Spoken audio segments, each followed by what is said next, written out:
Welcome to the iRaceControl version 14 release video, where we get into the details of what new features were added to iRaceControl. I am Rich Hibbs, one of the co-creators of iRaceControl. Let's check it out. Updates for version 14 include updates to the timing screen, a completely revamped Auto Steward, new features in the race log, post-race penalty settings, and finally, setup of custom classes.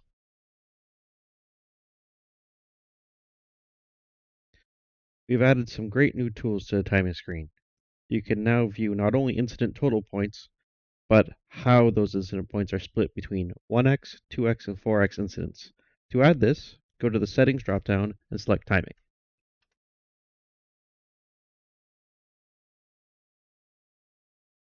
You can see x count 1, x count 2, and x count 4 at the bottom of the available columns. Add those to your timing screen.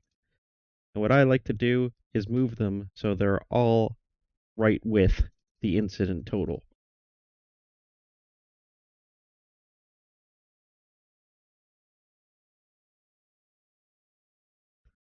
You can now see in the timing view, you have your position, the number, driver, laps, incidents, and then the breakdown of those incidents.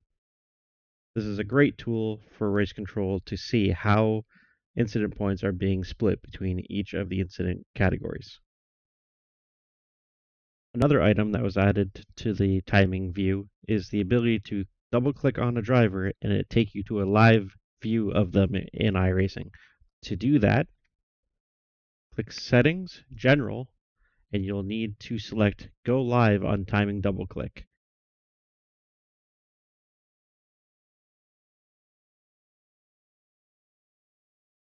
The Auto Steward has been completely revamped on this release. Race Control can now set the Auto Steward to be active in independent sessions such as practice, qualifying, and race sessions.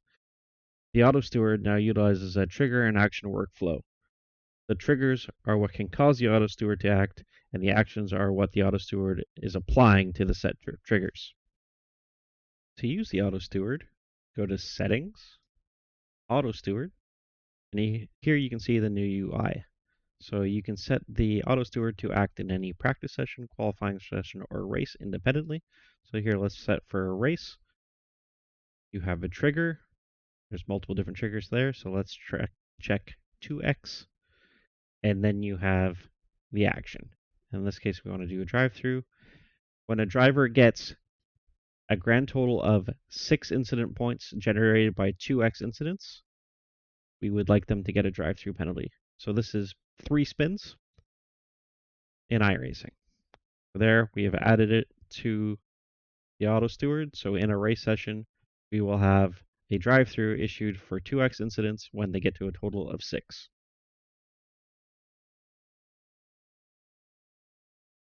The race log has had a tweak in this release. We created auto jump. By right-clicking on the log filter button, you can now have the camera auto jump to the type of filter you have selected. This allows race control to focus on items such as 4x, yellow flags, blue flags, etc., and make immediate decisions. Within the race log here, we have a selection of icons, and we can right-click, and it'll illuminates a small little light here. So in this case, whenever a yellow flag is created within the session, iRacing will immediately jump to that as a live view. Another feature that was added to the race log is when the full course caution is thrown by iRaceControl, you can double click the full course caution yellow banner in the race log to see the race order at the time the yellow was called. So if we deploy the pace car now and double click this, you now have your race field that was frozen at the moment that the yellow flag was called.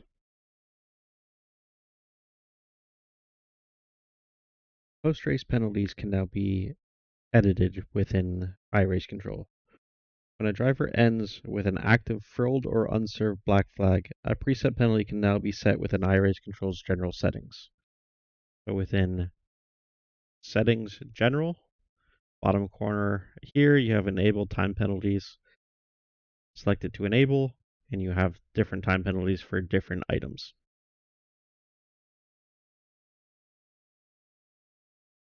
Finally, we have custom classes. This is only visible within iRaceControl, but it will allow RaceControl to set custom classes based on car numbers. To create custom classes, you have to edit the class file in the iRaceControl folder in the File Explorer. To do this, open Settings, then Classes text file. For these edits to take effect, iRaceControl must be off. Here you can see the notepad file for classes.txt, and we have created two classes. We've created from car number 1 to 15 a Pro class of the color yellow, and from 16 to 999 we have created an AM class that is red. Within iRaceControl, to make this visible, go to Settings, General, and Use Custom Classes. Hit OK. You can now see that the car numbers are highlighted in the correct color, and the car class has been changed to the Pro and AM class.